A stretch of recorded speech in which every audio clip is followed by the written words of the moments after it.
Good evening friends, स्वागत आप सभी का हमारे यूट्यूब चैनल उत्कर्ष नर्सिंग लाइव क्लासेज में।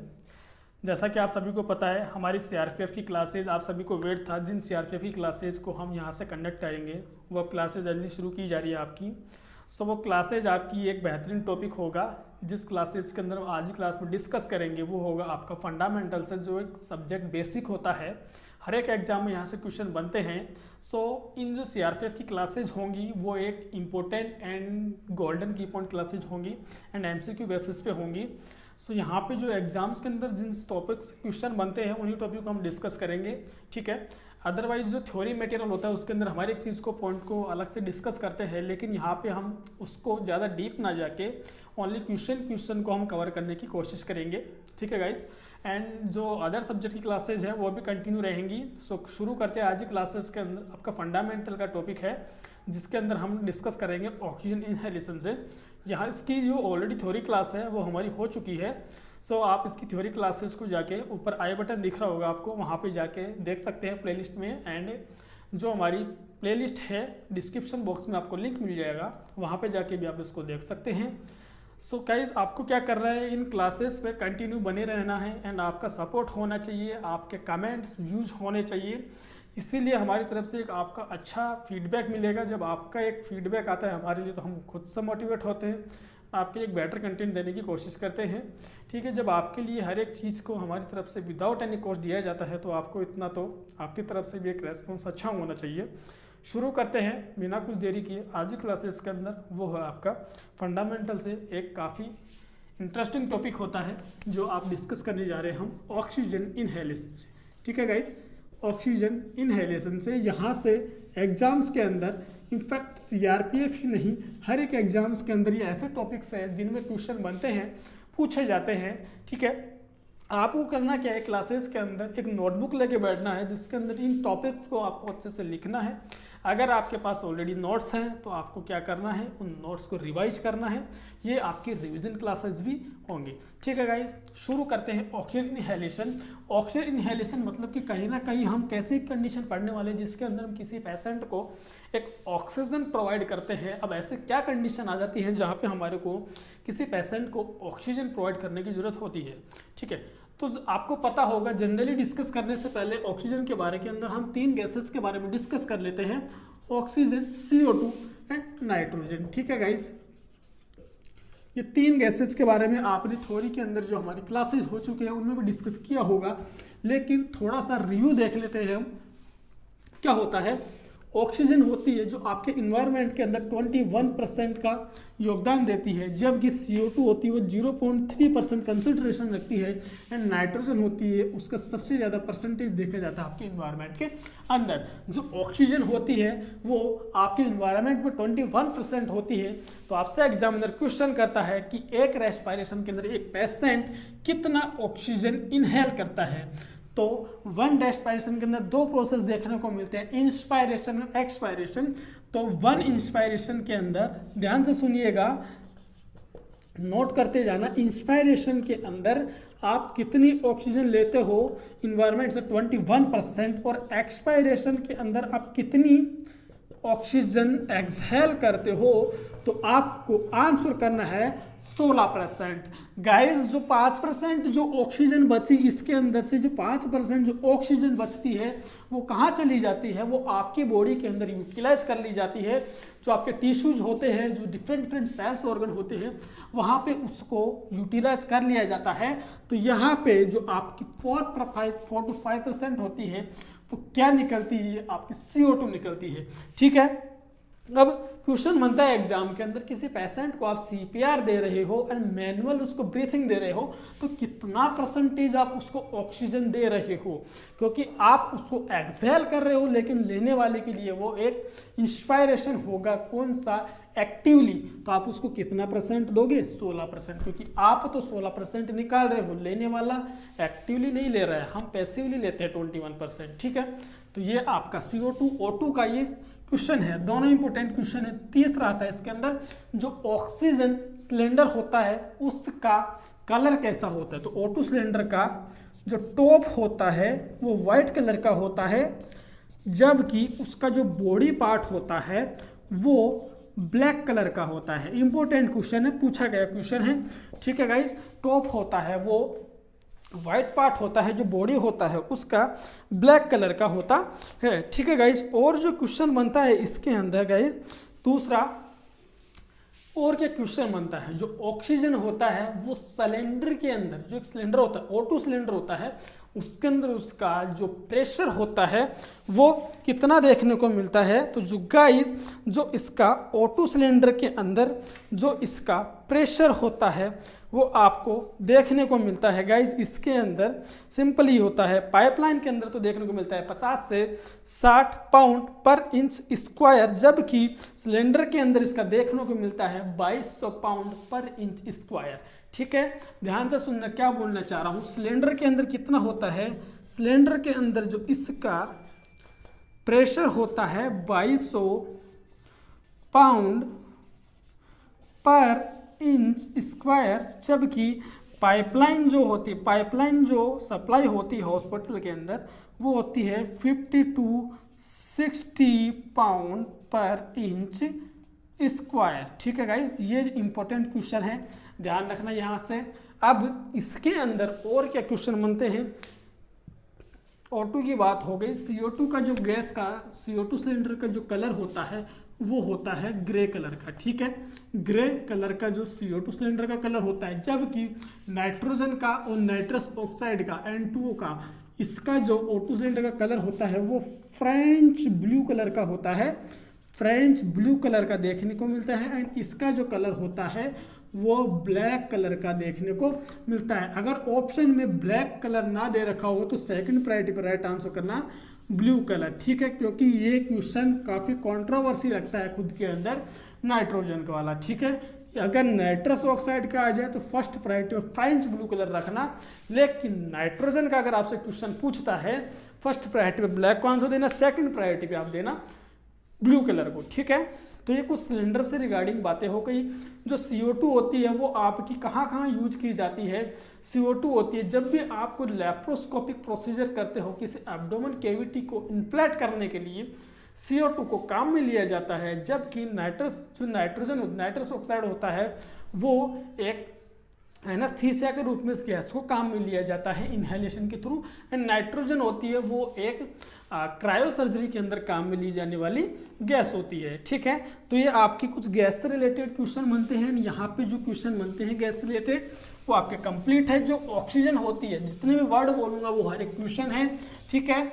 जो ऑक्सीजन होती है वो एक सपोर्टिव इन्फ्लामेबल गैस होती है एंड ये एक हैवी गैस होती है, ठीक है गाइज। सपोर्टिव इन्फ्लामेबल होती है, हैवी गैस होती है एंड इसका जो प्रेशर होता है, इसका गाइज जो प्रेशर होता है इन्वायरमेंट के अंदर 150 to 160 mm ऑफ Hg देखने को मिलता है।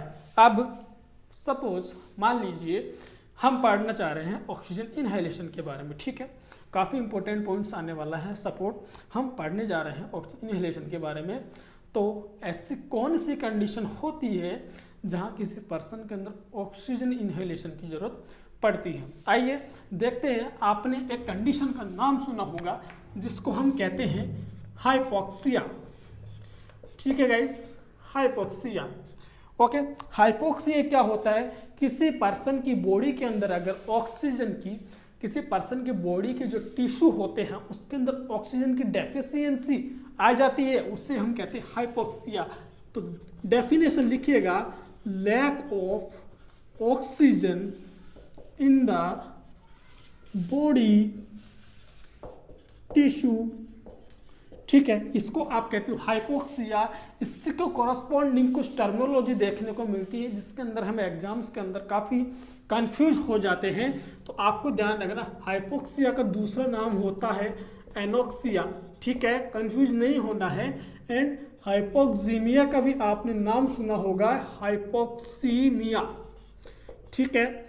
यह भी एक इंपॉर्टेंट टर्मिनोलॉजी होती है, lack of oxygen, lack of oxygen in the blood, तो इसको आप कहते हो हाइपोक्सीमिया, ठीक है गाइस। एंड और क्या होती है टर्मिनोलॉजी देखना, ध्यान से सुनना। एपनिया क्या होता है, एपनिया होता है टेम्पररी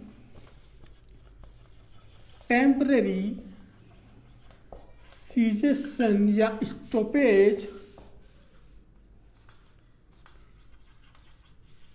ऑफ ब्रीथिंग या फिर रेस्पिरेशन, बात तो एक ही है, ठीक है।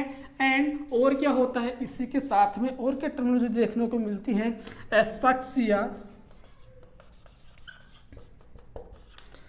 ये होता है। ये देखो बहुत ही इंपॉर्टेंट टर्मिनोलॉजी है, क्वेश्चन बनता है, छोटा सा एक वर्ड का डिफरेंस होता है, तो सुनिएगा ध्यान से। Insufficient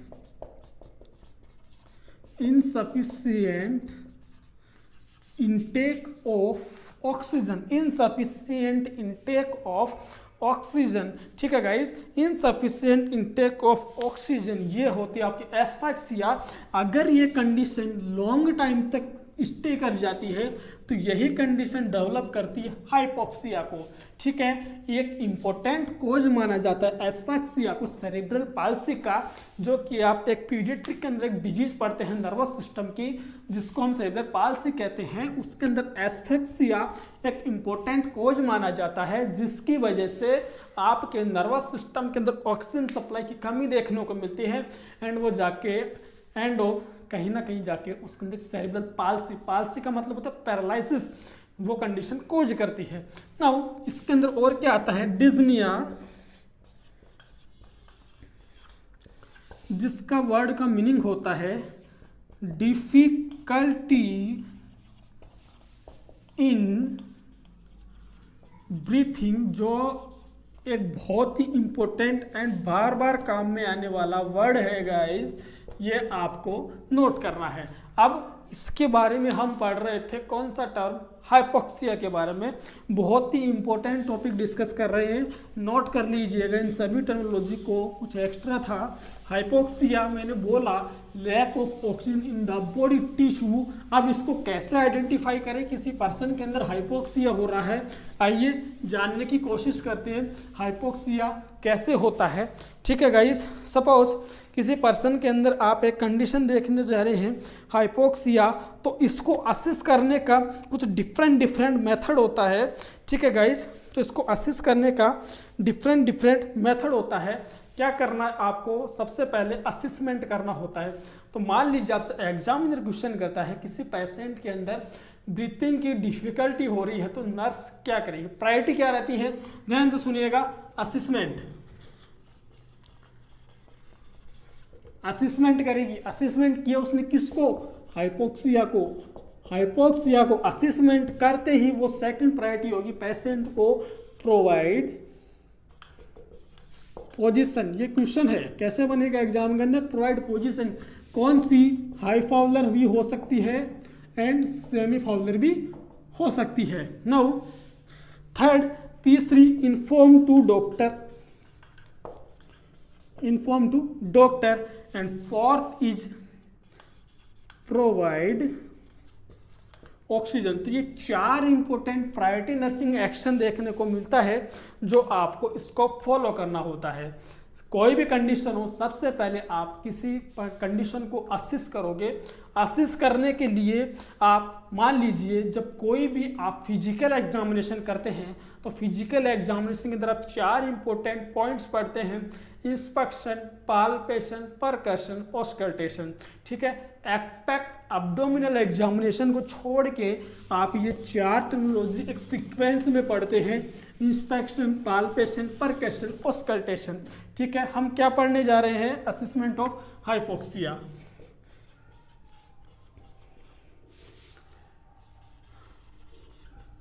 assessment of hypoxia guys, बहुत ही इंपॉर्टेंट चीज पढ़ने जा रहे हैं, असेसमेंट ऑफ हाइपोक्सिया। तो मैंने क्या बोला, जब भी असेसमेंट करते हैं, फिजिकल एग्जामिनेशन करते हैं, चार टर्मिनोलॉजी पढ़ने को मिलती है, इंस्पेक्शन,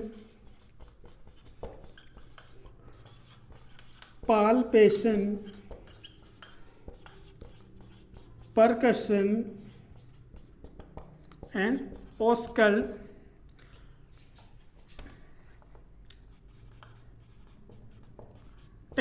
ये चार पढ़ते हो किसके, except abdominal examination.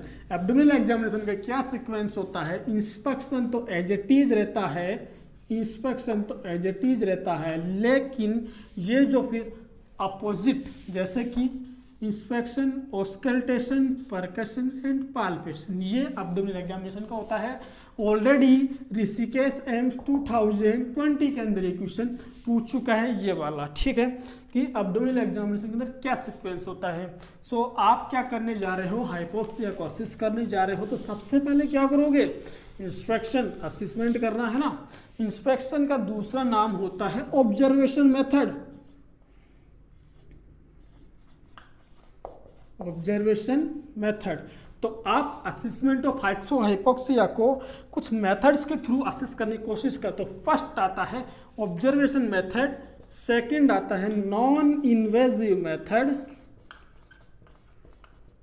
And third आता है इन्वेजिव मेथड, ठीक है गाइस, इन्वेजिव मेथड। तो ये तीन मेथड्स के थ्रू आप हाइपोक्सिया को ऑब्जर्व कर ही लेते हो। आइए देखते हैं कैसे ऑब्जर्व करते हैं। मैं इनको एक सीक्वेंस में लिख रहा हूं जिसके आपको ज़्यादा डिटेल में नोट्स नहीं बनाने पड़ेंगे और आप एक लाइन के थ्रू, एक स्क्रीनशॉट के थ्रू आप इसको समझ लोगे, ठीक है। तो आइए हाइपोक्सिया को हम असेस करते हैं एक डिफरेंट वे के अंदर। अगर आपसे एग्जाम में क्वेश्चन पूछेगा तो आपका आज के बाद कभी रॉन्ग नहीं होगा, ठीक है। सबसे पहले हमने पढ़ा, मेथड्स पढ़ रहे हैं, ऑब्जर्वेशन मेथड। फर्स्ट आया था ऑब्जर्वेशन मेथड, सेकंड आया था non invasive method and third आया था इन्वेजिव मेथड, ठीक है ना गाइस। ये चार ही तो पढ़ने वाले हैं, सॉरी 3, ओके। फर्स्ट देखिए, ऑब्जर्वेशन मेथड्स के अंदर आपसे बहुत बार क्वेश्चन पूछा गया है। कैसे पूछा गया है देखो, मैं आपको बताता हूँ। जैसे यहाँ पे आप एक टर्मिनोलॉजी याद रखना, RCDI, ठीक है। ऑब्जर्वेशन कैसे करते हैं, ठीक है। मान लीजिए आपके पास कोई पेशेंट आया है जिसको ब्रीथिंग डिफिकल्टी हो रही है, हाइपोक्सिया आपको असिस्ट कर रहा है, कैसे करोगे देखो, ठीक है गाइस, ध्यान से देखना। तो सबसे पहले उस पर्सन के अंदर रेस्टलेसनेस देखने को मिलती है, रेस्टलेसनेस। फिर देखने को मिलता है साइनोसिस, ठीक है, डिसओरिएंटेशन। ये क्वेश्चन बहुत बार पूछे जाता है इस वाले इससे। एंड थर्ड आता है इरिटेबिलिटी, ओके। अब यहाँ से क्वेश्चन कैसे बनता है देखिए, मान लीजिए आपके पास कोई कॉन्शियस पेशेंट आता है, इमरजेंसी के अंदर ब्रीदिंग डिफिकल्टी हो रही है, आप उसके अंदर सबसे पहले अर्ली इंडिकेटर क्या देखोगे, हाइपोक्सिया कोशिश करने के लिए। तो आप उसके अंदर जो अर्ली इंडिकेटर देखने को मिलता है, इसको आप अर्ली इंडिकेटर ऑफ हाइपोक्सिया कहते हो। Early indicator of hypoxia is restlessness in which patient, in conscious patient. बहुत सारी बुक्स में, बहुत सारे कोचिंग सेंटर में, बहुत सारे अलग अलग यूट्यूब चैनल पे इसको डिफरेंट तरीके से बताया जाता है। लेकिन जो एम्स होता है, जो सेंट्रल गवर्नमेंट होता है, वो कॉन्शियस पेशेंट के अंदर रेस्टलेसनेस को अर्ली इंडिकेटर मानता है, ना कि अनकॉन्शियस पेशेंट के अंदर। बहुत से स्टूडेंट कंफ्यूज रहते हैं कि अनकॉन्शियस पेशेंट में भी रेस्टलेसनेस से अर्ली इंडिकेटर माना जाता है, जो कि एक रॉन्ग है। सपोज आपके पास अनकॉन्शियस पेशेंट आ रहा है जिसकी बॉडी के अंदर कोई मूवमेंट्स नहीं है, आप क्या रेस्टलेसनेस देखोगे भाई, उसमें कुछ भी तो नहीं दिखेगा ना। नाउ साइनोसिस, अब जो आपका साइनोसिस आता है उसके अंदर आप साइनोसिस क्या होता है, early indicator of hypoxia in unconscious patient. ये तो आप देख ही सकते हो। साइनोसिस क्या होता है, साइनोसिस होता है bluish discolouration of the skin. ये आपका साइनोसिस माना जाता है। क्या गाइस, मैंने क्या बोला, bluish discolouration of the skin is known as cyanosis. कुछ इंपॉर्टेंट बता रहा हूँ। मोस्ट कॉमन साइट क्या होती है साइनोसिस को चेक करने की, तो वो होती है आपके nail beds. Most common site क्या साइनोसिस चेक करने की, नेल बेड्स। एंड जॉन्डिस को चेक करने की मोस्ट कॉमन साइट होती है स्क्लेरा। एंड तीसरा जो आपका एनीमिया होता है उसको मोस्ट कॉमन साइट कौन सी होती है, पाल्म, ठीक है। तो ये आपको ये याद रखना है। नाउ लेट इंडिकेटर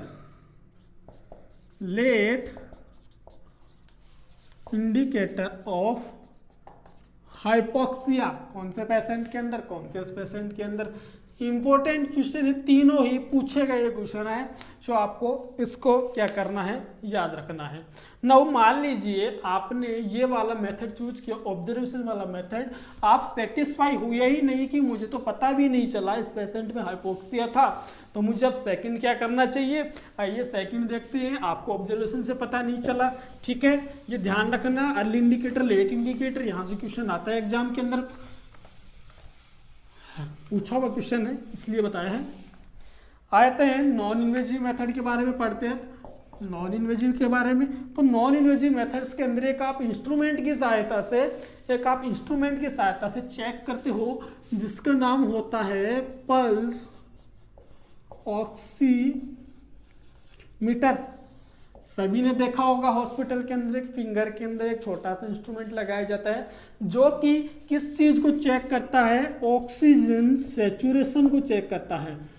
आपसे क्वेश्चन पूछ ले कि नॉन इन्वेजिव मेथड में जो पल्स ऑक्सीमीटर होता है वो किसको मेजर करता है, कंसंट्रेशन ऑफ ऑक्सीजन, लिख सकते हो कंसंट्रेशन ऑफ ऑक्सीजन किसको मेजर करता है, ऑक्सीजन सैचुरेशन को, ठीक है, कंसंट्रेशन ऑफ ऑक्सीजन या सैचुरेशन को मेजर करता है। कैसे करता है, जो नॉर्मल सैचुरेशन होता है आपकी बॉडी के अंदर, ठीक है, वो 95 से 100% माना जाता है, ठीक है। अगर ये इसको 90 तक इसको एक नॉर्मल माना जाता है, लेकिन अगर लेस देन 85 हो जाता है ऑक्सीजन सैचुरेशन, तो what is the priority nursing action. ऐसे कंडीशन के अंदर आपको क्या करना होता है, टू इन्फॉर्म द डॉक्टर, ठीक है गाइस। तो आपको क्या करना होता है, टू इन्फॉर्म द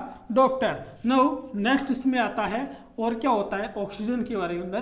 तो बताइए कैसे चेक करेंगे। हमें पता होता है कि जो ऑक्सीजन होती है वो किससे जाके जुड़ती है हमारी बॉडी के अंदर, हीमोग्लोबिन से। अब हीमोग्लोबिन क्या बता चुकी है ये, अब तो आइए देखते हैं। जो हीमोग्लोबिन होता है वो डिफरेंट एज के अंदर डिफरेंट होता है। इसकी नॉर्मल क्या होती है, नॉर्मल अमाउंट कितना होता है। तो गाइज देखिएगा, एट बर्थ हीमोग्लोबिन के बारे में कुछ बातें कर रहे हैं, वैसे ऑलरेडी क्लास ले चुका हूं मैं हीमोग्लोबिन के बारे के अंदर, ठीक है। एट बर्थ होता है जो इसका लेवल होता है 20 से 22 ग्राम पर डीएल होता है, 20 से 22 ग्राम पर डीएल होता है। जबकि 1 ईयर पे इसका जो लेवल होता है वो 17 ग्राम पर डीएल होता है, ठीक है गाइस। 1 ईयर पे 17 ग्राम पर डीएल होता है। एडल्ट के अंदर बात करना चाहिए, एडल्ट के अंदर मेल की बात करूं एंड फीमेल की डिफरेंट बात करना चाहूं तो टोटल तो होता है 12 से 16 ग्राम पर डीएल, ठीक है। जबकि मेल के अंदर ये देखा जाता है 14 से 16 ग्राम पर डीएल एंड फीमेल के अंदर 12 से 14 ग्राम पर डीएल। और इफ प्रेगनेंसी की बात करते हैं, प्रेगनेंसी के अंदर जो हीमोग्लोबिन का जो नॉर्मल लेवल होता है वो 11 ग्राम पर डीएल नॉर्मल माना जाता है, लेकिन लेस देन 11 ग्राम पर डीएल ये इंडिकेट करता है एनीमिया को। मदर क्या है, एनीमिक है, ठीक है गाइस। अकॉर्डिंग टू WHO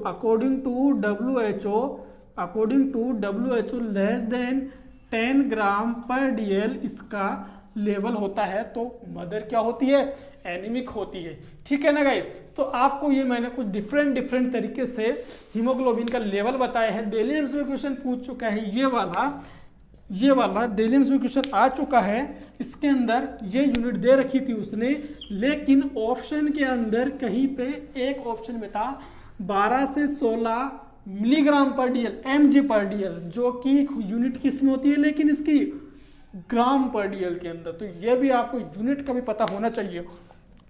तो आइए इसको हटा देते हैं। हम पढ़ रहे थे हीमोग्लोबिन के बारे में, और भी कुछ बातें ध्यान लेते हैं। तो देखो हीमोग्लोबिन का अब जो एक, अब कितनी हीमोग्लोबिन बताया मैंने नॉर्मल, हम तो एडल्ट की बात करेंगे ना। तो आइए हीमोग्लोबिन के अंदर एक हीमोग्लोबिन होती है, ध्यान से सुनना, 1 ग्राम एक हीमोग्लोबिन होती है, वो ऑक्सीजन के 4 मॉलिक्यूल को कैरी करती है। बता रखा है क्लासेस के अंदर कैसे हीमोग्लोबिन होती है, उसकी 2 अल्फा 2 बीटा चेन होती है ना। तो एक ऑक्सीजन तो इसके साथ जुड़ती है, एक यहाँ एक यहाँ एक यहाँ, एंड आयरन भी इसके साथ में अल्फा चेन और बीटा चेन के साथ ही ऐड होता है। ठीक है, तो मैं क्वेश्चन पूछना चाह रहा हूँ, 1 ग्राम हीमोग्लोबिन कितनी ऑक्सीजन कैरी करती है? तो 1.34 ml ऑक्सीजन कैरी करती है। इंपॉर्टेंट क्वेश्चन है। एंड 1 ग्राम हीमोग्लोबिन कितना आयरन कैरी करती है? 3.34 mg, 3.34 mg ये आपकी क्या करती है? आपकी हीमोग्लोबिन कैरी करती है आयरन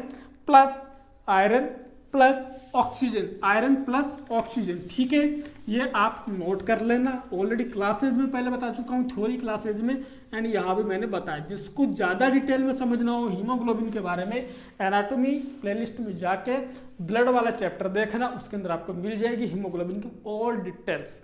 ठीक है, आइए समझते हैं। सपोज किसी पर्सन के अंदर हीमोग्लोबिन का लेवल कम हो जाएगा, तो क्या बताइए उसकी बॉडी के अंदर ऑक्सीजन की मात्रा सफिशिएंट हो पाएगी? बिल्कुल नहीं हो पाएगी।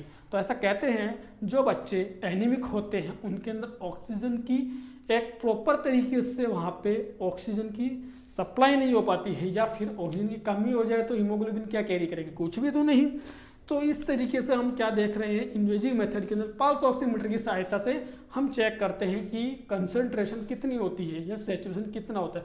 वो क्या बताता है कि आपकी हीमोग्लोबिन कितनी ऑक्सीजन कैरी कर रही है। ठीक है, अब इसके बाद जो आपका पल्स ऑक्सीमीटर को जो अप्लाई करने की मोस्ट कॉमन साइट होती है, मोस्ट कॉमन साइट कौन कौन सी होती है? तो सबसे पहले साइट की बात करते हैं, उसके बाद मोस्ट कॉमन भी देख लेंगे। तो देखना ध्यान से, इंडेक्स फिंगर, ठीक है, टॉय, ईयरलॉब, नोज। ठीक है, ये कुछ इंपॉर्टेंट साइट देखने को मिलती है। एग्जामिनर बहुत ही होशियार होता है, आपसे पूछेगा फर्स्ट मोस्ट कॉमन साइट कौन सी होती है and second most common site कौन सी होती है। ट्रेंड में क्वेश्चन चल रहा है आजकल सेकंड मोस्ट कॉमन पूछने वाला। सो आपको सीधा सा सिंपल सा आंसर देना है, सेकंड मोस्ट कॉमन पूछे earlobe, first most common index finger. ठीक है, अब इसके बाद हम नेक्स्ट इसके अंदर नॉन इन्वेजिव मेथड के अंदर हम ये देख चुके हैं ऑक्सीजन के बारे के अंदर। ठीक है ना गाइस, देखो साइनोसिस का एक पॉइंट होता है जो मैं आपको बता देता हूँ। जो नॉर्मल पर्सन होते हैं साइनोसिस हम कहाँ पे चेक करते हैं? मोस्ट कॉमन साइट नेलवेट्स बताई थी, लेकिन जैसे नेगरी लोग होते हैं, नेगरी पेशेंट होते हैं, ठीक है, उनके अंदर जो मोस्ट कॉमन साइट होती है हमारी बक्कल म्यूकोजा होती है। पाल्म के अंदर भी चेक करते हैं, लेकिन मोस्ट कॉमन बक्कल म्यूकोजा होती है, पाल्म में भी चेक करते हैं, एंड शोल और हार्ड पैलेट। ठीक है, ये कुछ साइट होती हैं साइनोसिस चेक करने की नेगरी पेशेंट के अंदर, पाल्म, शोल, हार्ड पैलेट, बक्कल म्यूकोजा। ठीक है, नोट कर लेना इन चीज़ों को।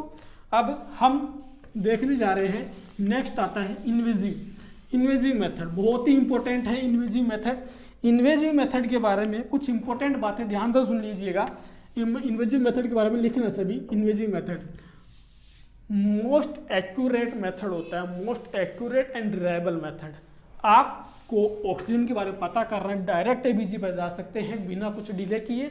तो एबीजी होती रहती है, जो पेशेंट वेंटी पे होते हैं उनके अंदर एबीजी एवरी 8 आवर्ली चेक किया जाता है। एबीजी एट्रियल ब्लड होता है जिसके अंदर आप ऑक्सीजन की मात्रा देखी जाती है। ठीक है, कितना सेचुरेशन है। तो एबीजी के बारे में हम पढ़ने वाले हैं। इन्वेजिव मेथड के अंदर क्या पढ़ते हैं? एबीजी के बारे में। ठीक है, आर्टेरियल ब्लड गैसेज। ठीक है, आर्टेरियल ब्लड गैसेज। तो एबीजी के अंदर आप सबसे पहले पढ़ना मोस्ट कॉमन साइट कौन कौन सी होती है। तो आप इसके अंदर सबसे पहले पढ़ते हो रेडियल आर्टरी, कहाँ कहाँ से ले सकते हो एबीजी? रेडियल आर्टरी से ले सकते हो, फीमोरल आर्टरी से ले सकते हो एंड ब्रेकियल आर्टरी से भी ले सकते हो। ये 3 इंपॉर्टेंट साइट होती हैं। ये most accurate and reliable method होता है ऑक्सीजन सैचुरेशन चेक करने का या हाइपोक्सिया चेक करने का। हाइपोक्सिया चेक करने का मोस्ट रिलायबल मेथड पूछ ले आपसे, राइट आंसर करना नॉन इन्वेजिव मेथड में एबीजी करिएगा, ठीक है। इन्वेजिव मेथड में आपको क्या करना है? एबीजी करना है। अब इसके अंदर आप मोस्ट कॉमन साइट आपसे एग्जाम में क्वेश्चन कर लें तो रेडियल आर्टरी होती है, ये एक मोस्ट कॉमन साइट होती है। लेकिन अगर किसी पर्सन में रेडियल आर्टरी कॉन्ट्राइंडिकेटेड होती है, कौन सी कंडीशन के अंदर चेक करते हैं हम? जो एलन टेस्ट होता है, एलन टेस्ट होता है वो हम सबसे पहले रेडियल आर्टरी के अंदर अल्लर पेटेंसी चेक करने के लिए हम एलन टेस्ट करते हैं। कैसे करते हैं? क्या होता है, आप रेडियल आर्टरी के अंदर इंजेक्शन डाल दिया, लेकिन रेडियल आर्टरी में आपने जैसे सिरिंज डाली, लेकिन आपकी अगर अल्नर आर्टरी में किसी वजह से ब्लॉकेज है, सप्लाई नहीं हो रही, तो आपने यहाँ की ब्लड सप्लाई ब्लॉक कर ली, यहाँ की ऑलरेडी ब्लॉक थी, हाथ में क्या हो जाएगा? इस्कीमिया, नेक्रोसिस, ठीक है। ऐसी वजह से सैड डेथ होने के चांसेस है, परमानेंट पैरालिसिस हो सकता है आपका हैंड, ठीक है। इसीलिए अल्नर टेस्ट बहुत ही इंपॉर्टेंट माना जाता है। क्वेश्चन बनता है कौन सा टेस्ट करते हैं? अल्नर टेस्ट करते हैं। नाउ फीमोरल आर्टरी होती है सेकंड मोस्ट कॉमन साइट मानी जाती है। Femoral artery second most common site मानी जाती है, ठीक है। और अब इन्वेजिव मेथड में एबीजी के बारे में और क्या डिस्कस करते हैं? नॉर्मल एबीजी वैल्यूज कितनी होती हैं? तो नॉर्मल एबीजी के अंदर आप क्या क्या देखते हो? सबसे पहले पीएच देखते हो, पीसीओ2 का लेवल देखते हो, पीओ2 का लेवल देखते हो एंड बाइकार्बोनेट का लेवल देखा जाता है। कितना होता है नॉर्मल लेवल? तो देखिएगा पीएच जो होती है आपकी नॉर्मल 7.352, यहाँ से क्वेश्चन पूछा जाता है एग्जाम के अंदर पीएच वाला 7.352, 7.45 एंड पीसीओ2 का लेवल होता है 35 से 45 mm ऑफ Hg एंड पीसीओ2 का जो लेवल हो, पीओ2 का लेवल होता है वो 80 से 100 mm of Hg and bicarbonate का लेवल होता है 20 से 27 मिली इक्विवेलेंट पर लीटर, ठीक है। तो ये एबीजी वैल्यूज़ को आइडेंटिफाई करने में काफ़ी हेल्पफुल होता है।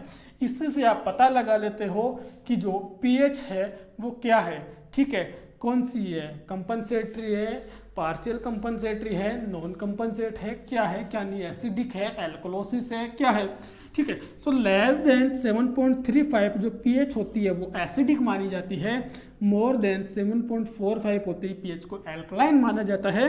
इफ CO2 का लेवल लेस देन 35 होता है पीएच एल्कलाइन होती है, मोर देन 44 होता है पीएच एसिडिक होती है। और ये आपका अगर लेस देन 80 से जा रहा है तो समझ लीजिएगा ऑक्सीजन की कमी हो रही है बॉडी में।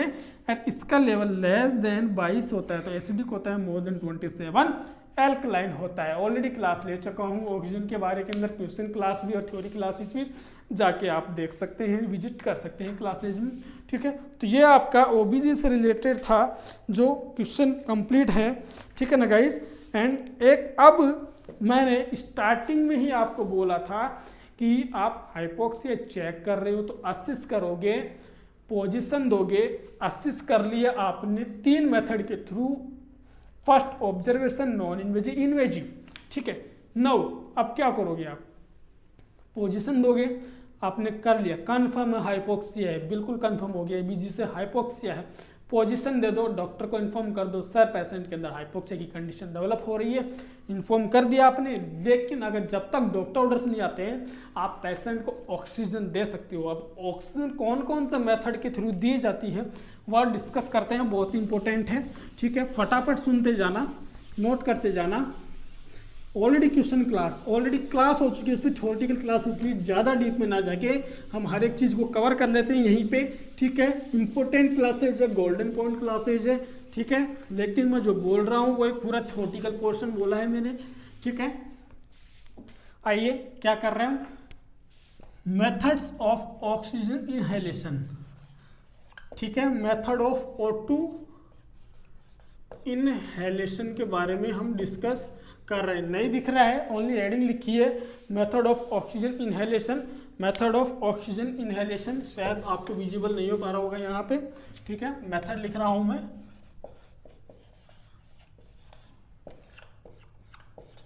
ओके, देखिए गाइस, डिफरेंट मेथड होते हैं ऑक्सीजन इनहेलेशन के, हम फटाफट रिटर्न कर लेते हैं। फर्स्ट आता है, कौन सा आता है देखिएगा, हम हॉस्पिटल में जो यूज करते हैं, पहला आता है नेजल कैथेटर, सेकंड आता है नेजल कैनुला एंड थर्ड आता है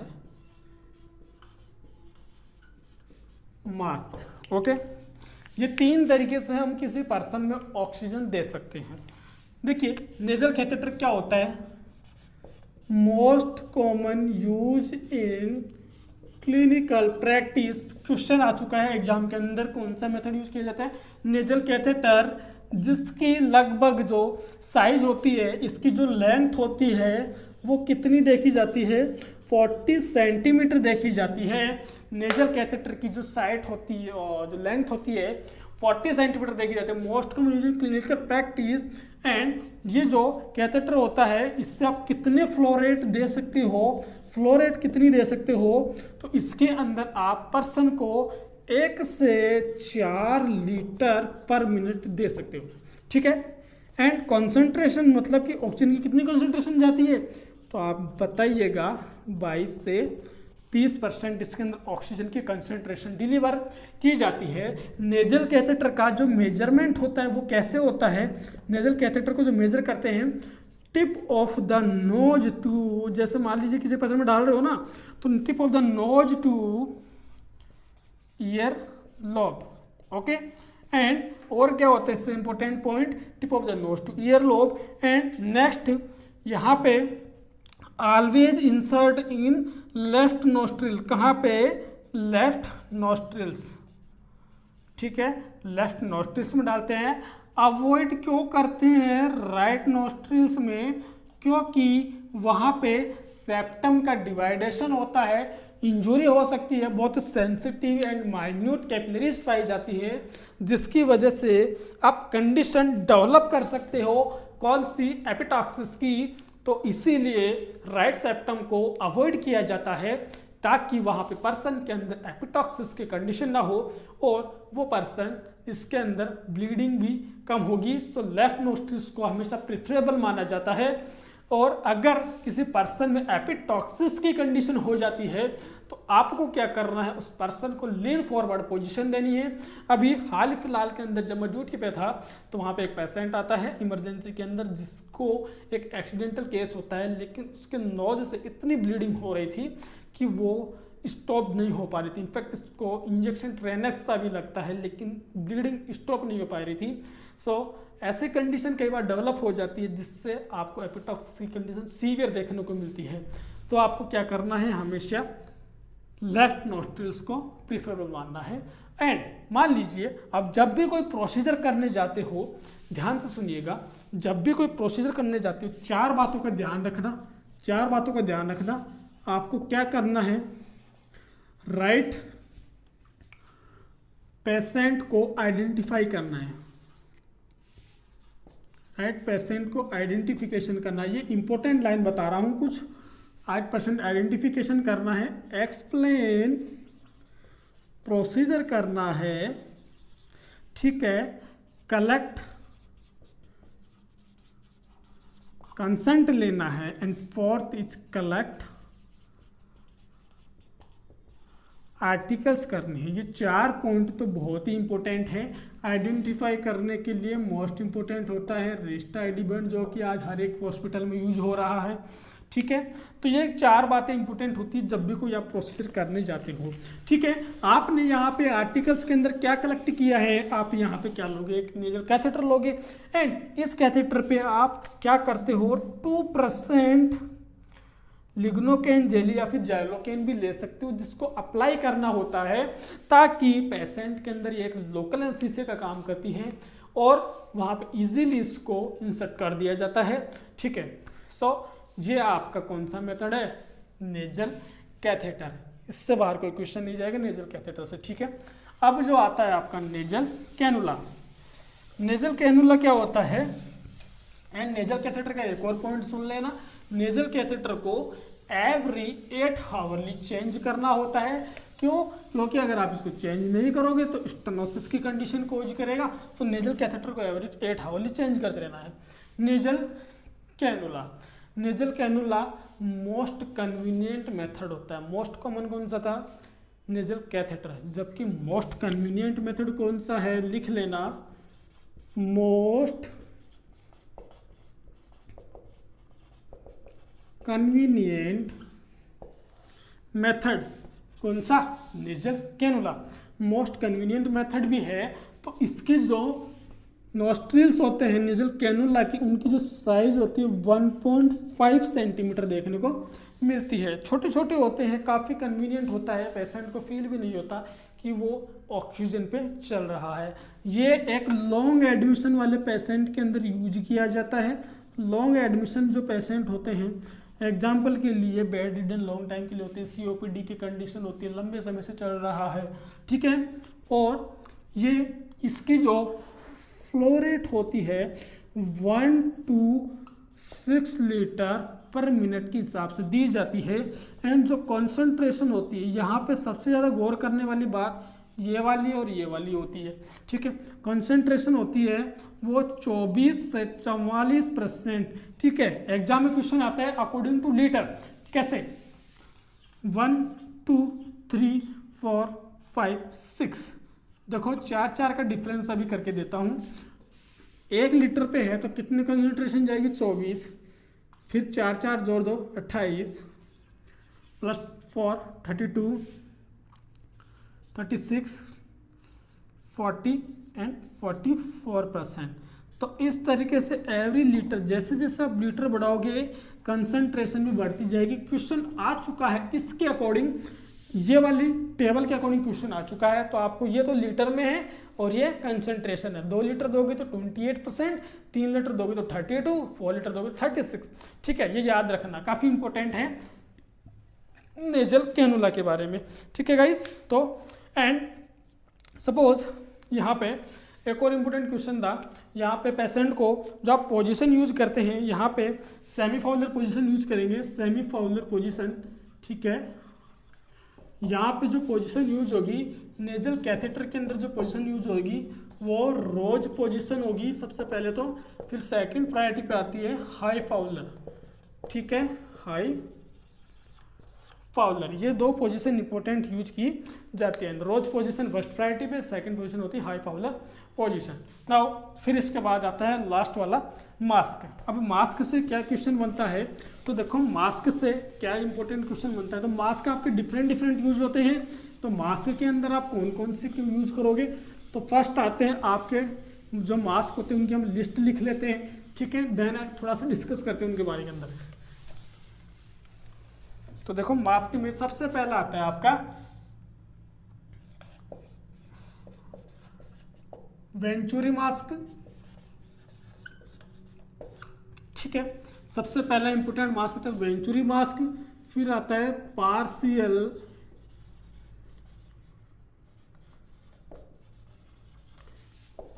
रीब्रीथर मास्क। थर्ड आता है नॉन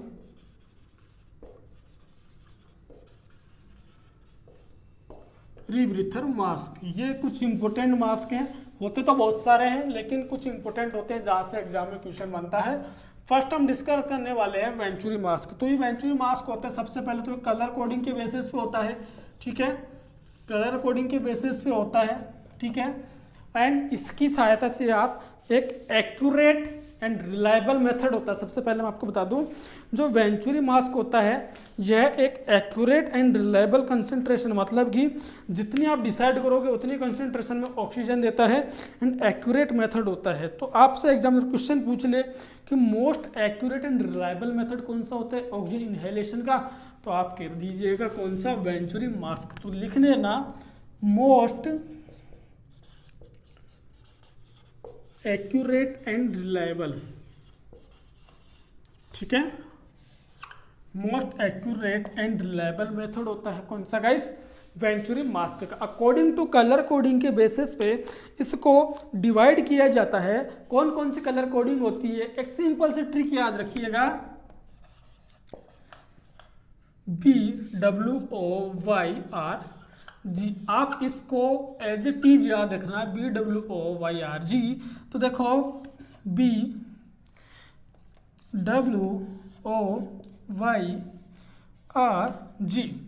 बी से आप याद रखना blue, white, orange,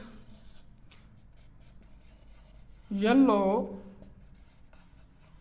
red and last is green, ठीक है। अब देखो इसमें फ्लोरेट और कंसंट्रेशन डिफरेंट डिफरेंट होती है। यहाँ पे मैं लिख रहा हूँ फ्लोरेट एंड यहाँ पे लिख रहा हूँ कंसंट्रेशन। तो फ्लोरेट कितनी होती है, इसकी जो फ्लोरेट होती है गाइस वो आपकी होती है, देखो याद रखना 2, ऐसे याद रखना सीक्वेंस में, 2 litre, 2 litre, 4 litre, 6, 8, 10 and 15 and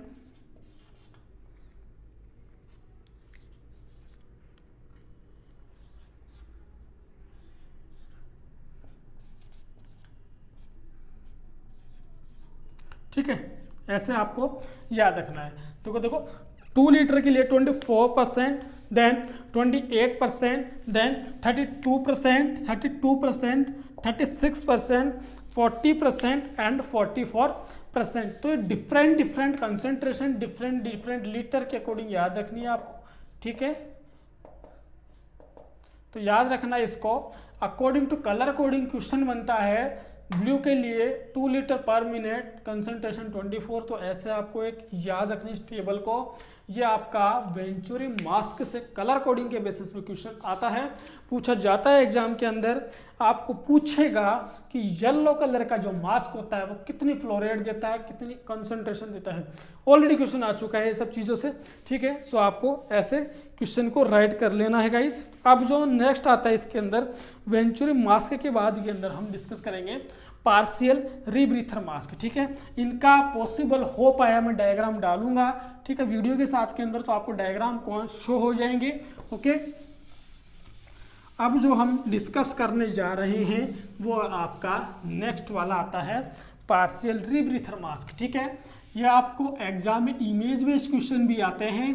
तो ये जो पार्शियल रीब्रीथर मास्क होता है इसके अंदर जो फ्लो रेट होती है वो होती है आपकी 10 लीटर पर मिनट। कंसंट्रेशन कितनी देता है ये 70 से 80%। एंड इसके अंदर एक रिजर्वायर बैग होता है जिसकी कैपेसिटी होती है 1.5 लीटर, ठीक है, 1.5 लीटर। तो पार्शियल रीब्रीथर मास्क से जो क्वेश्चन बनता है यही बनता है, फ्लो रेट कितनी देता है और कंसंट्रेशन कितनी देता है, जबकि रिजर्वायर बैग की कैपेसिटी कितनी होती है, ठीक है। एंड जो नॉन रीब्रीथर मास्क होता है इसका एक और नाम होता है also known as higher concentration mask. बहुत बार क्वेश्चन आ चुका है, एमएनसी एंट्रेंस एग्जाम में भी, एम्स के अंदर भी क्वेश्चन आ चुका है। हायर कंसंट्रेशन मास्क किसको बोलते हैं, आपको राइट आंसर करना है non rebreather mask also known as higher concentration mask.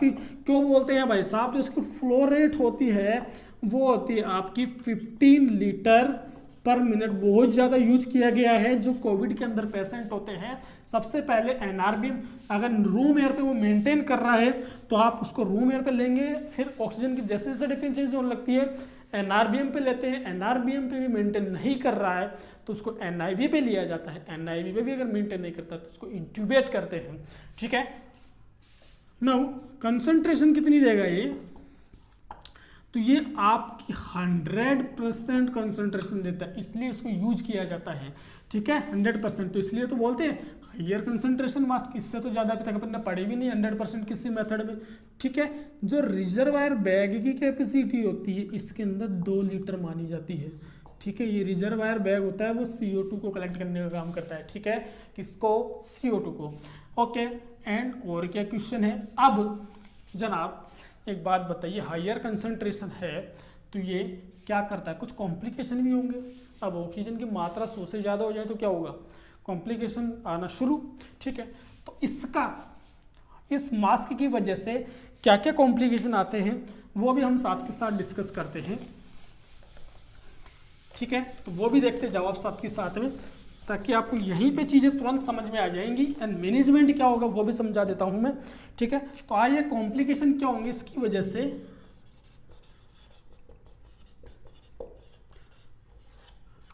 As it is question पूछे जाते हैं फंडामेंटल में, दिमाग में लगाना, एक छोटा सा लाइन पकड़ना है, क्वेश्चन सही हो जाएगा। कॉम्प्लिकेशन, तो इसकी वजह से, हायर कंसंट्रेशन की वजह से एक कंडीशन देखने को मिलती है, एपनिया। ठीक है, एपनिया मैंने बोला था temporary cessation of breathing. Normal duration कितना होता है इसका? 10 to 15 सेकेंड नॉर्मल ड्यूरेशन होता है जिसकी, तो इसका एपनिया मतलब उसकी वजह से ज़्यादा क्या डेवलप हो? एपनिया। तो इसका मैनेजमेंट करने के लिए पेशेंट को आप NRBM से शिफ्ट कर दो, किस पे? पार्शियल रीब्रीथर मास्क पे, पार्शियल रीब्रीथर मास्क। यही इसका मैनेजमेंट है। क्वेश्चन है बहुत ही इंपॉर्टेंट। एक पर्सन आता है जिसको NRBM से कॉम्प्लिकेशन होने लगता है, ऐसी कंडीशन में क्या प्रायोरिटी मैनेजमेंट होगा? पेशेंट को आप शिफ्ट कर दीजिएगा पार्शियल रीब्रीथर मास्क पे। अब सेकंड कॉम्प्लिकेशन होता है वो होता है एटलैक्टेसिस। ठीक है, ये होती है, क्या होती है? जो आपकी एल्वलाई होती है वो एक नाइट्रोजन गैस की सहायता से फूली होती है, लेकिन ज़्यादा ऑक्सीजन की मात्रा होने से एल्वोलाई को वॉश आउट कर दिया जाता है, जिसकी वजह से एल्वोलाई या तो ज़्यादा इन्फ्लेट होकर या तो फट जाती है या फिर वो क्या होती है? डिफ्लेट हो जाती है। तो ऐसी कंडीशन को हम कहते हैं एटलैक्टेसिस। ठीक है, क्या हो गया? एटलैक्टेसिस। ऐसी कंडीशन को हम कहते हैं एटलैक्टेसिस। एंड तो इससे प्रिवेंट करने के लिए पेशेंट के अंदर हम क्या करते हैं? पेशेंट को इस नॉन रीब्रीथर मास्क ना देके पार्शियल रीब्रीथर या फिर अदर कोई और मेथड यूज कर सकते हैं। नाउ और जो आता है इसके अंदर फोर्थ आता है